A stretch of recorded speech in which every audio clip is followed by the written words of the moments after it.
घरात दागिने होते, मात्र हल्लेखोरानं एकाही दागिन्याला हात लावला नाही असा धक्कादायक जबाब आता अभिनेत्री करीना कपूरनं दिलाय. मुंबई पोलिसांनी सैफवर झालेल्या चाकू हल्ल्याप्रकरणी करीनाचा जबाब नोंदवला. त्यात हा धक्कादायक खुलासा झालाय.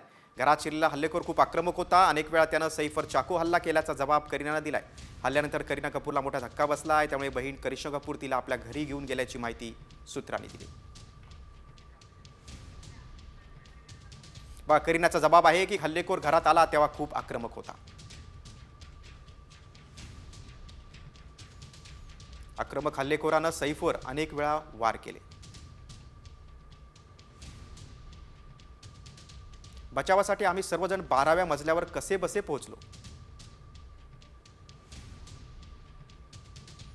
घरात दागिने समोरच ठेवले होते.